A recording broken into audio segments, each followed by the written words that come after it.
মানে প্রত্যেকবার আসি আমি, আর প্রত্যেকবারই আমার কাছে নতুন মনে হয়। আমার মনে হয় যে এই প্রথম আসলাম, এমনই লাগে।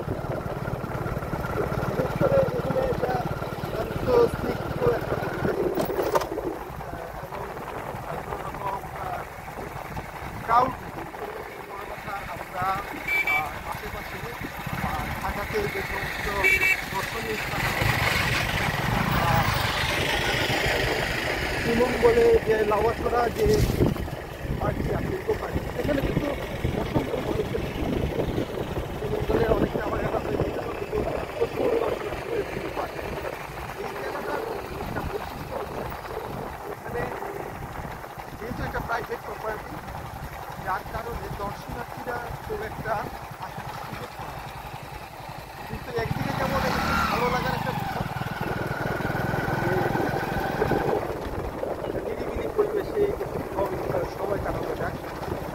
সাধারণ যে কোনো ঝামেলা নেই, বাগান নেই, এখানে বিক্ষোভ নেই, আপনি যতক্ষণ থাকবেন ঠিক সবুজের মাঝে থাকবেন এবং আসার জন্য খুব সহজ করবে।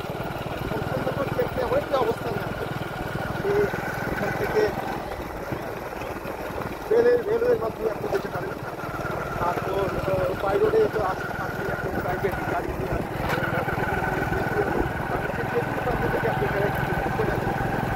ঢাকা থেকে যদি আপনি গাড়ি নিয়ে আসেন, আর সবথেকে ধর আসতে সময় লাগে 5 থেকে 5 ঘন্টা বা 7 ঘন্টা মতো লাগে। আপনার যানজটের উপর আসলে অনেকটা নির্ভর করে যে কোন এলাকায় কতটুকু যানজট সেটা দেখতে। তাছাড়া কিন্তু আপনি আরেকটি বিষয় হলো সংস্কৃতির একটি এয়ারপোর্ট আছে, কিন্তু এই এয়ারপোর্টটি এখনো চালু হয়নি। যদিও এই এয়ারপোর্টটি চালু করার জন্য বিভিন্নভাবে বিভিন্ন চেষ্টা চলছে, প্রশাসনও কিন্তু এটা নিয়ে আলোচনা চলছে। আমরা সিভিল এভিয়েশন অথরিটির সাথে আমরা কথা বলেছিলাম, তারাও বলেছেন যে শক্তিনগর এয়ারপোর্টটি সুন্দর নতুন হয়তো চালু করা হবে।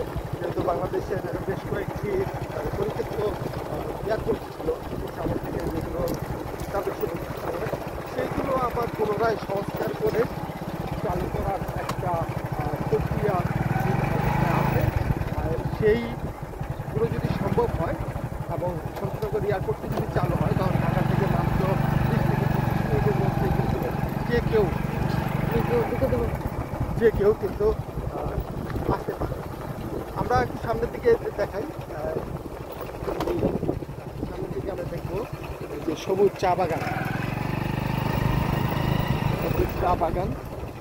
যেটা এয়ারপোর্ট প্রসঙ্গে যেটা বলছিলাম,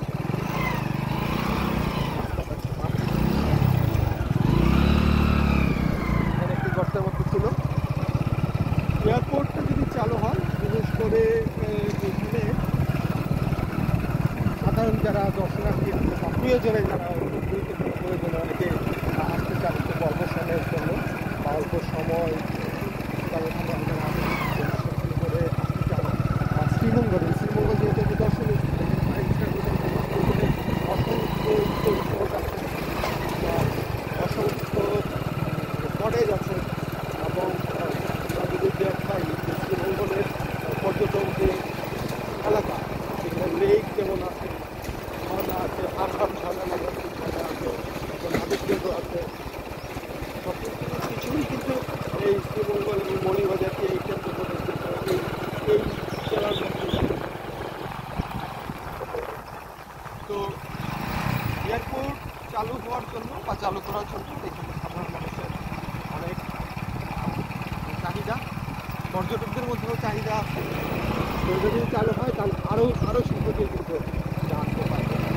শমশেরনগর চা বাগানের সৌন্দর্য এবং বৈচিত্র্যটা অনেক বেশি। আপনি যদি এই যে বাম দিকে আমরা দেখছি, একটি সুন্দর একটি হাসপাতাল আছে,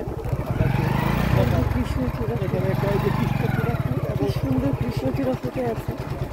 কৃষ্ণচূড়া এখানে এই যে ক্যামেলিয়া হাসপাতাল, এই হাসপাতালটিরও মানে বাংলাদেশের ভিতরে খুব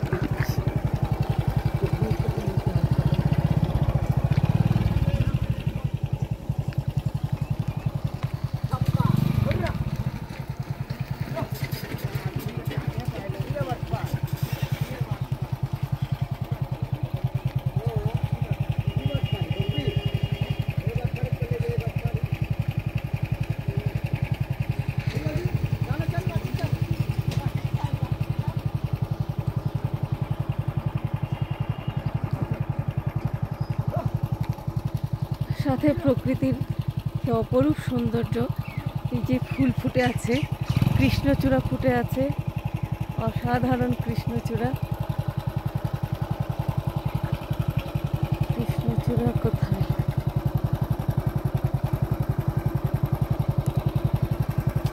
আসতেছ না কেন? কৃষ্ণচূড়া উপরে থেকে।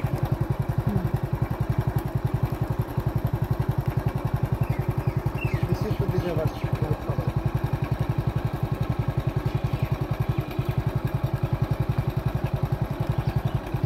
গাছটা একটু নিয়ে আসি, তাহলে কৃষ্ণচূড়াটাকে একটু নিয়ে আসি।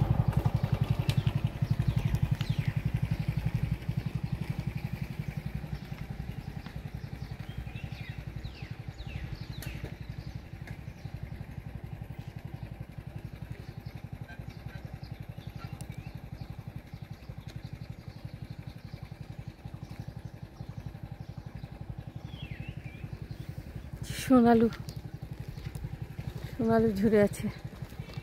স্বর্ণলতা। স্বর্ণলতা। আচ্ছা চলো। এই ফুল হলুদ ফুলটা কেন? এই হলুদ ফুলের নাম কি এটা? এটা হচ্ছে ইয়ে আলমান্ডা। আলমান্ডা। আলমান্ডা আর বাংলায় বলে ইয়ে অলকানন্দা। এই সেই ক্যামেলিয়া হাসপাতাল। বাংলা অলকানন্দা। ওই সোনালুতেও ফুল নেই এখন, সোনালুর ফুলগুলো করে নেই।